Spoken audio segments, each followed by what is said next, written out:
Começando mais um Vem com a Suprema, um programa dessa vez, muito mais que especial, tá? A gente tá recebendo a Maria Inês Boechat, que é médica, professora, e ela vai falar sobre um pouquinho da história dela e também sobre a mulher na medicina. Maria Inês, seja muito bem-vinda, é um prazer ter você aqui com a gente. Muito obrigada, eu também sinto muito prazer em poder contar um pouco da minha história, né? Isso aí. Começa em 65, quando eu entrei na faculdade como estudante. Maravilhoso. Numa realidade muito diferente do que é hoje, né? Conta um pouquinho pra gente, então, como que foi essa entrada na medicina, como que a classe te recebeu, fique à vontade. Imagina como era, né, em 65.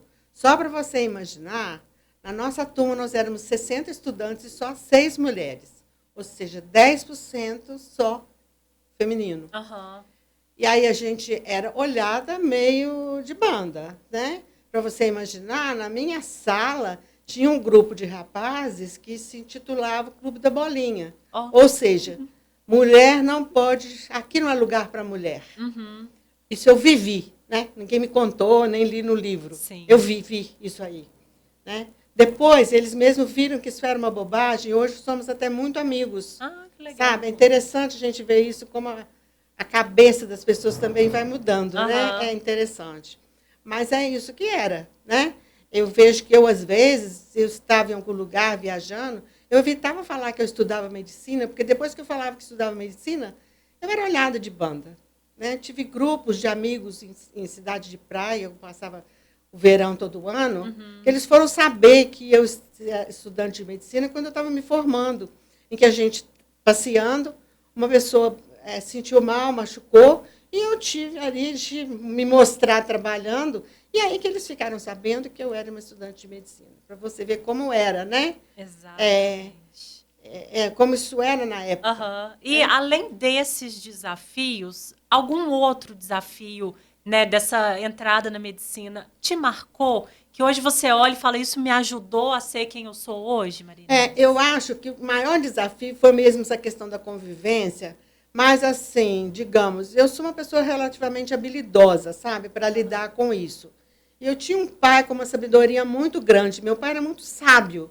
Então, ele soube me ajudar muito nessa época, né? Que ele me mostrava que eu tinha todos os direitos de estar ali, porque eu quis estudar medicina. Sim. E eu venho de uma família também, é difícil de a gente ver essa realidade, onde as mulheres estudaram. Minha avó nasceu em 1901, minha avó foi dentista. Não só estudou odontologia, como trabalhou, aposentou trabalhando. Minha mãe também dentista. Então, mulheres que estudaram e trabalharam. Minha mãe trabalhou a vida inteira, aposentou como dentista. Então, minha avó e minha mãe. Então, essa é a herança feminina que eu tinha na família. Isso também foi muito forte, porque eu me inspirava na minha avó, nos casos que ela contava. Né? É um bom exemplo, exatamente. Né? É uma inspiração dentro da família, né? Dentro de casa. Exatamente. Como que você enxerga hoje a mulher na medicina, na área da saúde? Esse panorama que você via lá atrás, né? Às vezes, mudou? Está melhor? Claro, mudou muito, né? Mudou até muito mesmo. Né? Basta a gente ver a quantidade de estudantes do sexo feminino que tem nas faculdades. Eu acompanhei isso na sala de aula. Foi muito interessante, porque eu comecei a dar aula em 1971, numa ocasião onde tínhamos ainda muito poucas mulheres na turma. Já um pouco mais do que quando eu estudei, mas assim, não passava de 15% da turma. Sim. E eu vi aos poucos isso indo aumentando, né? Sempre lidando com alunos no períodos iniciais, eu dou aula para primeiro e segundo período, que eu trabalho. E a gente vê a presença feminina nas salas, isso foi muito, muito gostoso de ver e de acompanhar isso, né? De ir ver a quantidade de mulheres crescendo e, assim, se formando e podendo exercer hoje todas as especialidades. Isso também era outra coisa. Sim. Na época que eu estudei, para nós, era destinado o quê? A pediatria ou a ginecologia e obstetrícia. Eram as especialidades que eram destinadas para a gente. Na minha turma mesmo, das 6 mulheres, eu enveredei para o ensino, né? Fui lidar só com o ensino. Uma ficou com clínica, a outra foi endócrino, e o resto foi GO ou pediatra, que também éramos poucas mulheres. Sim. Então, assim, mas você vê, seguiram o que era norma na época, né? Exatamente. Hoje você vê as mulheres em todas as especialidades, Sim. as mulheres muito nas especialidades cirúrgicas, que eram especialidades assim, que eram, eu falo assim, olhar de banda. Olhar de banda é uma coisa assim da pessoa que entra e te olha e fala assim, ela devia estar aqui me entrevistando? Será que ela tem competência para isso? É muito Me ruim. duvidar um pouco, né? Duvidar da competência é muito ruim. Né? Eu chegar aqui duvidando que você vai dar conta. Então, era isso que a gente via. Sabe? Eu não quero operar com mulher, eu não quero consultar com mulher, mulher eu não quero. Entendeu? Isso a gente via muito, era o comportamento da sociedade. Né? Hoje a gente vê as mulheres dominando, né? E a medicina é uma profissão que tem um caráter feminino muito grande, é muita coisa de acolhida, né? Muita acolhida, muito abraço, né? Muito o símbolo do abraço mesmo, da acolhida, da humanização. Isso nas mulheres, não que os homens não tenham essa capacidade, imagina, claro que sim, mas isso já é intrínseco nas mulheres, né? É mais natural, né? Mais natural, digamos. Marinês, eu fiquei sabendo que você iniciou a carreira na Suprema junto com a primeira turma do curso de medicina. Tô certa? Exatamente. Como que foi esse processo? Eu fui professora de alguns dos donos da Suprema, né? Então, eles já me conheciam de sala de aula, outros me conheciam porque eu tinha dado aula para pessoas conhecidas, familiares deles. Então, assim, na verdade, eu comecei na Federal em 1971 e fiquei na Federal 25 anos, né?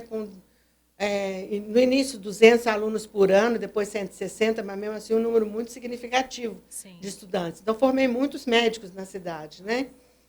E com isso, então, eles me convidaram para ir para lá, sabe? A sala de aula é o meu lugar.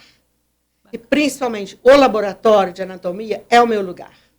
Sabe, quando você chega e encontra, eu fui feita para ficar aqui, esse lugar me pertence, é isso, com o anatômico. É uma relação gostosa, então, É uma relação gostosa. Então, assim, eu não tenho a sensação que eu estou trabalhando. Né? Você vê que até hoje, né, eu estou com quase 80 anos de idade e me mantenho trabalhando. Por quê? Porque aquilo é muito prazeroso. Eu falo que a energia de vida que eu tenho hoje, ela vem da minha família e da sala de aula. O que os alunos me retornam, a energia que eles me dão é muito grande. O carinho, sabe? Os detalhezinhos. Professora, hoje está com um brinco bonito. Professora, quer uma ajuda? Agora que eu fiquei mais velha, quer que carregue sua pasta? Sabe? Os pequenos detalhes que os alunos têm comigo são muito interessantes. E é bacana que dá para estimular um pouquinho dessa humanização, né? Exatamente. E, assim, eles veem que eu sou assim com eles, eu os acolho bem também, né? Eu sei ver o aluno que também não está bem por outras razões, né? Então, assim, é muito bom. E, assim, fui convidada, e a gente tem uma equipe lá muito boa, né? De amigos que dão aula juntos. Trabalho também com ex-alunos. Tem ex-aluno que dá aula comigo na Suprema, né?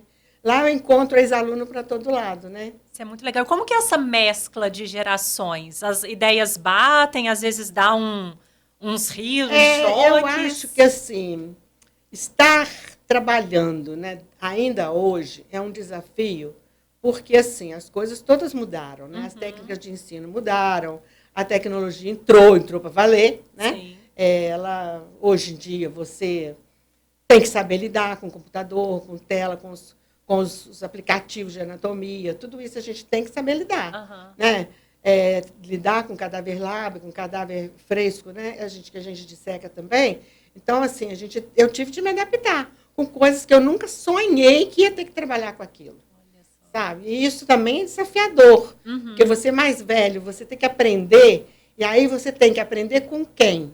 Quem é que me ensina? Até hoje, se eu tenho uma encrenca no meu celular, não é uma encrenca de anatomia, para que eu peço ajuda? Para os meus alunos. Consegue fazer isso aqui para mim?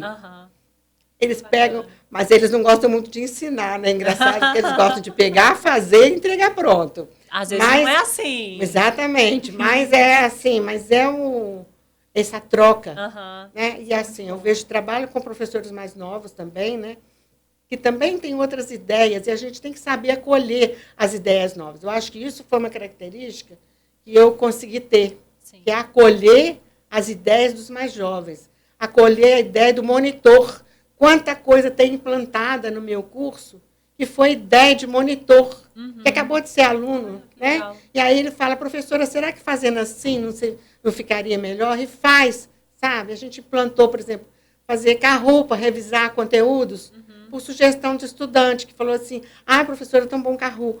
Estamos fazendo carro por conta de sugestão dos mais novos. Então, essa coisa de lidar com os mais novos, eu gosto de ver o que o mais novo está fazendo e tentar chegar pelo menos próximo. É bom que a cabeça nunca para, né? Eu falo assim, botar os neurônios para trabalhar, Exatamente. né? Marinês, você estava me contando aqui, né, antes do programa começar, que você deu aula para sua filha, agora a sua neta está fazendo faculdade na Suprema, pode ser que mais um neto também curse medicina. Como que é lidar com a medicina e a família misturada ali? Inclusive, a sua filha, Patrícia, ela veio aqui já no Vem com a Suprema, né? Já é uma conhecida nossa. Na verdade, com aluno da família, eu comecei com meu irmão, eu tenho um único irmão, que é 20 anos mais novo, e ele foi meu aluno na Federal. Né? Foi meu aluno, foi meu monitor. A primeira vez que eu vi uma pessoa da família na sala de aula, eu confesso que aquilo me tocou um pouco. E assim, principalmente com a Patrícia também, a mesma coisa. Eu tenho outro filho que é médico também, que também foi meu aluno. Olha só. A Patrícia, por exemplo, eu olhava para ela assim e ficava pensando, meu Deus, como que eu vou me comportar, né? Mas, assim, é interessante que a gente consegue separar, né? É um afeto gostoso de você estar passando diretamente para o seu filho ali, os ensinamentos que você tem e que você divide com todo mundo, que você está dividindo especialmente com eles, né? Em casa, sentar para estudar com eles. O que eu trabalho é muito bom. Agora, recentemente, dei aula para minha neta, né? Agora já está quase formando, mas lá na Suprema, né? E agora tem mais um ainda para entrar. Tem mais ensinamento para passar, Marinês. Mais ensinamento.